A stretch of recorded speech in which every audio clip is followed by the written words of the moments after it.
ದರ್ಶನ್ ಜೊತೆಗೆ ಇನ್ನೊಂದು ಕೇಳ್ಬೇಕಂದ್ರೆ ಯಶ್.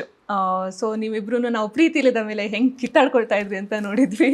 ಸೊ ಇವಾಗ ಯಶ್ನ ಹಿಡಿಯೋದಕ್ಕೂ ಆಗಲ್ಲ. ಯಶ್ ಸರ್ ಅಷ್ಟು ಪಾಪ್ಯುಲಾರಿಟಿಯಲ್ಲಿ ಅಷ್ಟು ಪೀಕಲ್ಲಿದ್ದಾರೆ ಇವಾಗ. ಸೊ ಅವರ ಜೊತೆಗೆ ಇದ್ದಂತಹ ಆ ಸಂದರ್ಭಗಳು ಮತ್ತು ಇವಾಗ ಯಶ್ ಇದ್ದಾರೆ.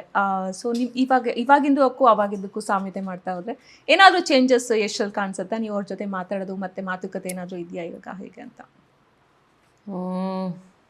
ಯಶು ಮೊದಲಿಂದಾನು ಈಸ್ ಎ ಗೋ ಗೆಟ್. ಅಂದರೆ ನನಗೆ ನಾವೇನು ನವೀನ್ ಅಂತ ಬಂದಿದ್ದು ಪ್ರೀತಿ ಇಲ್ಲದ ಮೇಲೆಗೆ ತುಂಬ ಕನಸು, ತುಂಬ ನಾನು ಹೇಳ್ತಿರ್ತೀನಲ್ಲ, ನಾನು ಮೀಟ್ ಮಾಡಿದಾಗ ಅವರೆಲ್ಲ ಕನಸು ನೋಡ್ಬೇಕು, ನಾನು ಅವ್ರೇನೋ ಸಾಧಿಸೋ ಅಂತ ಒಂದು ವಿಷನ್ ಇಟ್ಕೋಬೇಕು ಅಂತ.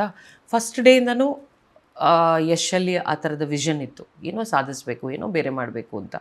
ಸೊ ನಮಗೆಲ್ಲ ನಾವು ಅವಾಗೆಲ್ಲ ಬಿಗಿನರ್ಸ್ ಅಲ್ವಾ, ಅದೇನು ಹಿಂಗೆ ಸಾಧಿಸ್ಬಿಡೋಕ್ಕಾಗತ್ತೆ, ಇವ್ನು ಹೇಳೋ ಥರ ಆಗ್ಬಿಡತ್ತಾ ಅಂತೆಲ್ಲ ಅನ್ಕೋತಿದ್ದೆ ನಾನು. ಬಟ್ ಅವ್ನು ಹೇಳಿದ್ದೆಲ್ಲ ಮಾಡಿದ್ದಾನೆ, ಅದರ ಡಬಲ್ ಮಾಡಿದ್ದಾನೆ. ಸೊ ಅವನ ಮೆಂಟಲ್ ಪರ್ಸಿವರೆನ್ಸ್ ಇರ್ಬೋದು, ಅವನ ಡೆಡಿಕೇಶನ್ ಇರ್ಬೋದು, ಅದನ್ನು ಅನ್ಬೀಟಬಲ್ ಅದು. ಸೊ ಅವನು ಎಷ್ಟೋ ಇವತ್ತಿನ ಹುಡುಗರಿಗೆ ಅವನು ದೊಡ್ಡ ಇನ್ಸ್ಪಿರೇಷನ್. ಆ್ಯಕ್ಚುಲಿ ಇವತ್ತು ಹೀರೋ ಆಗಿ ಬರೋ ಹುಡುಗರಿಗೆ ಕೇವಲ ಬರೀ ನಾವು ಬರೋದು, ಮೇಕಪ್ ಹಚ್ಕೊಳ್ಳೋದು, ಆ್ಯಕ್ಟ್ ಮಾಡೋದು, ಮನೆಗೆ ಹೋಗೋದಲ್ಲ, there are lot of other things. ಇವತ್ತು ಕನ್ನಡ ಚಿತ್ರರಂಗವನ್ನು ಇನ್ನೊಂದು ಮಟ್ಟಕ್ಕೆ, ಇನ್ನೊಂದು ಲೆವೆಲ್ಗೆ ತೊಗೊಂಡು ಹೋಗಿರೋದು ಯಶ್. ಯಾರೇ ನೋಡಲಿ ಹೊರಗಡೆ ಜನ they are so proud that Kannada industry ಅಂದರೆ ಹಿಂಗಿದೆ ಅಂತ. ಸೊ ಅವನು ಅದಕ್ಕೆಲ್ಲ ಕೆಲಸ ಮಾಡಿದ್ದಾನೆ. So he is an inspiration to so many newcomers. Okay, yes. ಇವಾಗಂತೂ ಗೊತ್ತು ಯಶ್ ಪ್ಯಾನ್ ಇಂಡಿಯಾ ಸ್ಟಾರ್ ಆಗಿರೋದು. ಸೊ ನೀವು ಇನಿಷಿಯಲ್ ಡೇಸಲ್ಲಿ ಇವಾಗಲೂ ಕೂಡ ಹಾಗೆ ಇದೆಯಾ, ಹೋಗು ಬಾ ಅಂತಾನೆ ಆ ಒಂದು closeness? No, he is very simple human being. ಯಾವಾಗಲೇ ನಾವೆಲ್ಲರೂ ಫಂಕ್ಷನ್ಸ್ ಅಲ್ಲಿ ಸಿಕ್ಕಿದಾಗ ಅದೇ ಪ್ರೀತಿ, ಅದೇ ಮಾತು, ಎಲ್ಲರ ಜೊತೆನೂ ಯಶ್ ಹಂಗೆ ಇರೋದು. Is not changed as a human, he is not change, he is the same. Is very simple. ಹತ್ರದಿಂದ ನೋಡ್ದಿರೋ ಗೊತ್ತಾಗತ್ತೆ ಯಶ್ ಅವರ ವಿಷನ್ ಏನಿತ್ತು ಅನ್ನೋದು.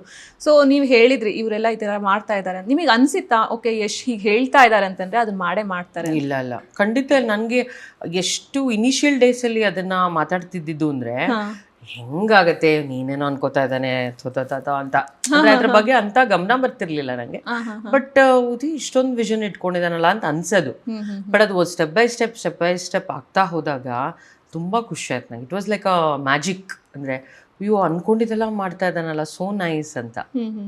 ಸೊ ಆ ಥರ ಒಂದು ಡೆಡಿಕೇಶನ್ ಇವಾಗಿನ ಒಂದು ಕಲಾವಿದರಲ್ಲಿ ಸ್ವಲ್ಪ ಕಡಿಮೆ ಅಂತಲೇ ಹೇಳ್ಬೋದು. ಬಿಕಾಸ್ ಒಂದು ಹಿಟ್ ಮೂವಿ ಸಿಕ್ಕ ತಕ್ಷಣ ಅವರ ಒಂದು ಎಕ್ಸ್ಪೆಕ್ಟೇಷನ್ ಆಗಿರ್ಬೋದು, ಅವ್ರು ಮಾಡುವಂತಹ ಒಂದಿಷ್ಟು ಕೆಲಸಗಳಾಗಿರ್ಬೋದು, ಅವ್ರು ಹಾಕುವಂತಹ ಎಫರ್ಟ್ಸು ಎಲ್ಲ ಒಂದು ಸ್ವಲ್ಪ ಕಡಿಮೆ ಆಗುತ್ತಾ? ಈ ಥರ ಒಂದು ವಿಷನ್ ಇಟ್ಕೊಂಡು ಹೋದರೆ ಈ ಥರ ಒಂದು ಎಷ್ಟು ಥರ ನಾವು ಕೂಡ ಸಕ್ಸೀಡ್ ಆಗ್ಬೋದಾ ಲೈಫಲ್ಲಿ ಅಂತ ನಿಮ್ಗೆ ಅನ್ಸುತ್ತಾ ಹೇಗೆ? ನನಗೆ ನಮ್ಮ ಧಾರಾವಾಹಿಲಿ ಇವಾಗ ಪ್ರಮೋದ್ ಅಂತ ನಾವೇನು ಈ ಪ್ರೀಮಿಯರ್ ಪದ್ಮಿನಿಲಿ ಆ್ಯಕ್ಟ್ ಮಾಡಿದ್ರಲ್ಲ, ಅವರು ಫಸ್ಟ್ ನನಗೆ ನಮ್ಮ ಧಾರಾವಾಹಿಲೇ ಆ್ಯಕ್ಟ್ ಮಾಡಿದ್ದವರು ಪರಿಚಯ ಆಗಿದ್ದು ನನಗೆ.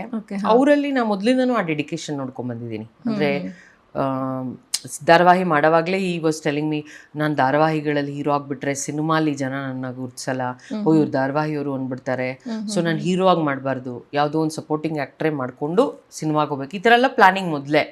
ಹಿಂಗೂ ಯೋಚನೆ ಮಾಡ್ತಾರಾ ಅನ್ಕೋತಿದ್ದೆ.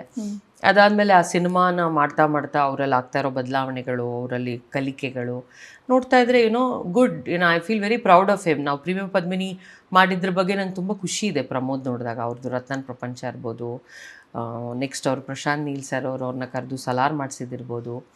That growth is very important. ಇವತ್ತಿನವರಲ್ಲಿ ಆ ಪರ್ಸಿವರೆನ್ಸ್ ಬೇಕು, ಅದು ನಾನು ಪ್ರಮೋದಲ್ಲಿ ನೋಡಿದ್ದೀನಿ.